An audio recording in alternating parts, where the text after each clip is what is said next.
जल्द ही फर्जी कमेटी के सदस्यों के विरुद्ध कठोर कार्रवाई कराई जाएगी। स्थगित हुआ तो उसका क्या उन्होंने चस्पा किया कहीं? क्या आपको चस्पा मिला? अगर कोई दबाव में या किसी प्रलोभन में किसी प्रकार से कह देता है तो उसे ये नहीं माना जाता है। जिन लोगों को इतना नियम नहीं पता है कि चुनाव प्रक्रिया कैसे संचालित होती है, कैसे संपादित होती है, वो एक शैक्षिक संस्थान पर कब्जा करना चाहते हैं, जबकि इनकी कमेटी के खिलाफ पहले से ही 316/2019 थाना किदवई नगर, कानपुर नगर में एक अपराध 420, 400, 478, 471 पंजीकृत हो चुका है।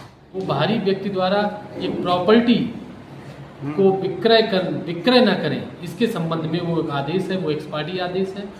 वो आदेश हाई कोर्ट के आदेश को कैसे चैलेंज कर सकता है? आप जानते हैं, आप समझदार हैं कि हाई कोर्ट के आदेशानुसार चुनाव हो रहा है और सिविल सूट में एक आप दायर करते हैं जो भारी आदमी है, और उसके क्रम में उस चुनाव में न डीआईओ उस रिट में जो यहाँ पड़ी है सिविल जज के यहाँ, उसमें न डीआईओ साहब पार्टी है, न डीएम साहब पार्टी है, न एसडीएम को पार्टी बनाया गया, न चुनाव अधिकारी को पार्टी बनाया गया चुनाव रोकने के लिए। तो आप बताइए, जब इन लोगों को किसी को जो चुनाव करवा रहे हैं, जो प्रशासनिक लोग जिन्होंने चुनाव कराने का निर्णय लिया है, उनको किसी को भी पार्टी नहीं बनाया गया, तो वो चुनाव कैसे रुक जाएगा? अब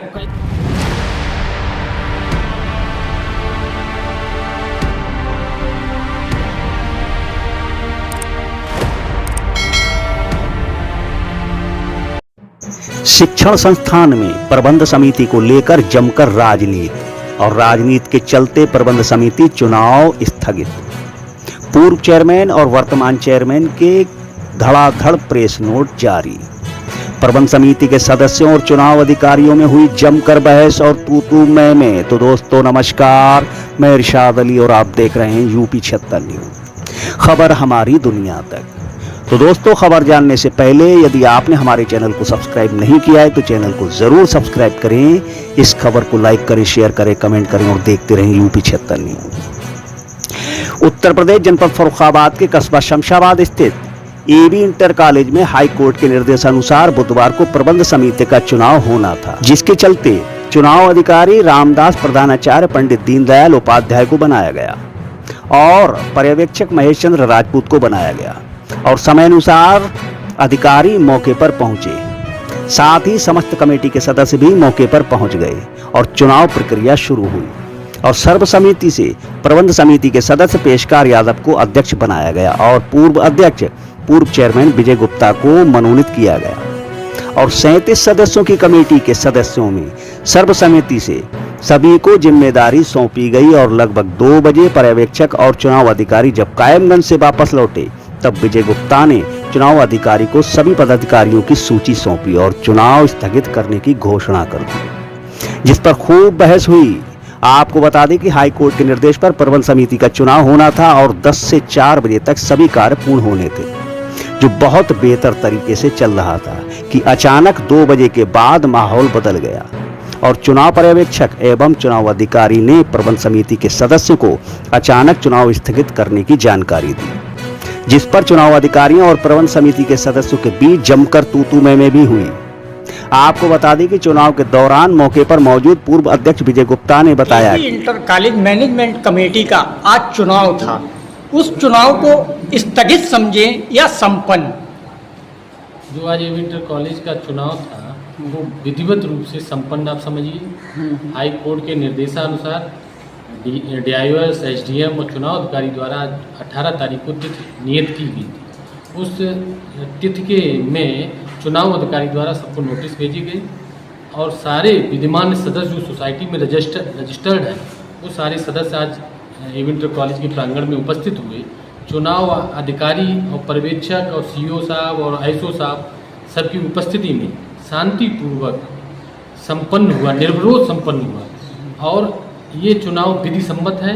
जो लोग शमशाबाद में गुमराह करने के लिए हवा चला रहे हैं कि एबी इंटर कॉलेज का स्थगन आदेश हुआ है, वो आदेश कोई भी आदेश स्थगन आदेश नहीं है। वो बाहरी व्यक्ति द्वारा एक प्रॉपर्टी को विक्रय न करें, इसके संबंध में वो एक आदेश है, वो एक्सपार्टी आदेश है। वो आदेश हाई कोर्ट के आदेश को कैसे चैलेंज कर सकता है? आप जानते हैं, आप समझदार हैं कि हाई कोर्ट के आदेशानुसार चुनाव हो रहा है और सिविल सूट में एक आप दायर करते हैं जो भारी आदमी है, और उसके क्रम में उस चुनाव में न उस रिट में जो यहाँ पड़ी है सिविल जज के यहाँ, उसमें न डीआईओ साहब पार्टी है, न डीएम साहब पार्टी है, न एसडीएम को पार्टी बनाया गया, न चुनाव अधिकारी को पार्टी बनाया गया चुनाव रोकने के लिए। तो आप बताइए, जब इन लोगों को किसी को जो चुनाव करवा रहे हैं, जो प्रशासनिक लोग जिन्होंने चुनाव कराने का निर्णय लिया है, उनको किसी को भी पार्टी नहीं बनाया गया, तो वो चुनाव कैसे रुक जाएगा? अब कैसे चुनाव वो मान्य नहीं होगा? चुनाव मान्य हुआ है, आज विधिसम्मत चुनाव है, सारे लोगों की उपस्थिति में चुनाव हुआ। हमारे सभी सोसाइटी जो रजिस्टर्ड मेंबर हैं, जिनको हाईकोर्ट द्वारा भी वैलिड माना गया, जिनको तमाम याचिकाएं हुई, जो लोग विरोधी पक्ष हैं, जो हमसे लगातार ये कह रहे हैं कि उनके पक्ष में आर्डर यहाँ पर है, वो कहीं पर नहीं, सारी रिटें खारिज हुई। इस चुनाव को रोकने के लिए 9 तारीख को एक तारीख थी, हाईकोर्ट में ये मुकदमा डाला गया था, जिसमें किसी तरीके का कोई अनुतोष प्राप्त नहीं हुआ है, उसमें एग्री डेट लगी है।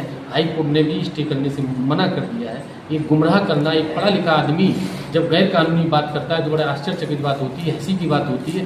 पढ़े लिखे लोग बात करें कि ये स्टे हो गया, आप उनको पढ़ाइए, अगर आपकी बात हो आप उनको वो आर्डर पढ़ाइए जाके कि स्टे इसमें चुनाव रोकने के लिए कहाँ है।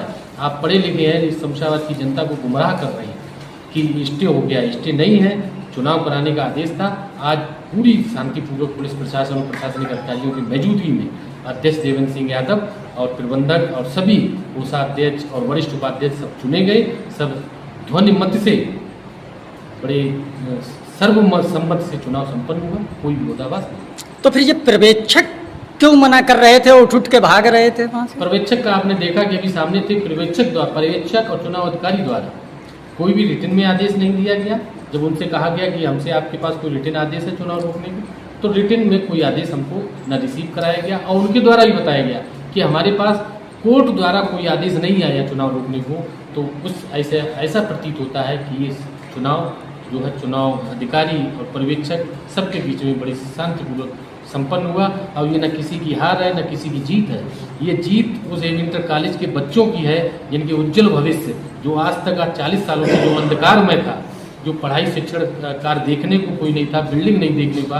केंद्र और प्रदेश में भारतीय जनता पार्टी की सरकार है, जितना संभव बजट आएगा वो बच्चों के उज्जवल भविष्य के लिए उसमें लगाया जाएगा और विद्यालय के प्रांगण में मतलब अच्छी तरीके से पढ़ाई होगी। यही हमारी पूरी कमेटी की और यही सब आज निर्णय है। आपको ये भी बता दें कि चुनाव के दौरान हुई बहस में और अधिकारियों द्वारा चुनाव स्थगित करने की घोषणा के बाद ये आरोप लगाए गए कि अधिकारियों द्वारा ना तो कोई स्टे विद्यालय में चस्पा किया गया और ना ही मौके पर दिखाया गया।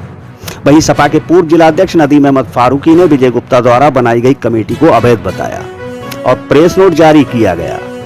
नदीम अहमद फारूकी ने जानकारी दी कि विजय गुप्ता द्वारा बनाई गई कमेटी अवैध है, इसलिए मैंने सिविल न्यायालय में वाद प्रस्तुत किया है और न्यायालय की शरण में जाने की बात कही। इसी के साथ अधिक जानकारी देते हुए बताया, जो अधिकारियों की उपस्थिति में हो, अधिकारियों की नामित अधिकारियों की उपस्थिति में हो, नामित अधिकारियों की सहमति से हो, नामित अधिकारियों के हस्ताक्षर से प्रमाणित हो। जब माननीय सिविल जज ने दिनांक 13/9/2024 को यथास्थिति बनाए रखने के संबंध में आदेश पारित कर दिए हैं, तब चुनाव का कोई औचित्य ही नहीं रह जाता है। दिनांक 17/9/2024 को न्यायालय का आदेश जब सक्षम अधिकारियों को प्राप्त हो गया, चुनाव अधिकारी और चुनाव पर्यवेक्षक को भी प्राप्त हो गया, तो उसके उपक्रम में उप जिलाधिकारी कायमगंज जो केसाधिकार नियंत्रक है इंटर कॉलेज के, उनसे वार्ता के उपरांत उन्होंने निर्णय लेने के लिए न्यायालय के आदेश का अनुपालन करने के लिए जिलाधिकारी को अग्रसारित कर दिया है और चुनाव को स्थगित करने की घोषणा कर दी। हम स्वयं बैठकर ये चुनाव कर लें कि हम राष्ट्रपति हो गए तो कि हम राष्ट्रपति हो जाएंगे। फर्जी कमेटी के सदस्यों का ये कृत्य अवैध है, चुनाव न्यायालय के आदेश की अवहेलना है। इसके खिलाफ मैं पुलिस अधीक्षक से शिकायत करूंगा और न्यायालय में भी इनके खिलाफ अवमानना का वाद प्रस्तुत किया जाएगा। इन्होंने फर्जी फोटो डालकर और फर्जी चुनाव प्रक्रिया दर्शाई है, जबकि चुनाव स्थगन की घोषणा चुनाव अधिकारी द्वारा पूर्व में की जा चुकी थी और पत्रांक संख्या 56/61 18/9/2024 को एक पत्र श्री रामदास जी और महेश चंद्र राजपूत जी द्वारा लिखकर चुनाव न्यायालय के आदेश का हवाला दिया जा चुका है। जिन लोगों को इतना नियम नहीं पता है कि चुनाव प्रक्रिया कैसे संचालित होती है, कैसे संपादित होती है, वो एक शैक्षिक संस्थान पर कब्जा करना चाहते हैं, जबकि इनकी कमेटी के खिलाफ पहले से ही 316/2019 थाना किदवई नगर कानपुर नगर में एक अपराध 420, 400, 478, 471 पंजीकृत हो चुका है, जिसमें चार्जशीट सबमिट हो चुकी है। कोर्ट ने संज्ञान ले लिया है, बहुत ही जल्द इनका जेल इंतजार कर रही है। और माननीय उच्च न्यायालय ने 1394/2020 में कमेटी परिवर्तन पर पूर्णतः रोक लगा दी थी और माननीय उच्च न्यायालय की डबल बेंच ने 30/3/94 को आदेश पारित किया। ये कौन सी वैध कमेटी है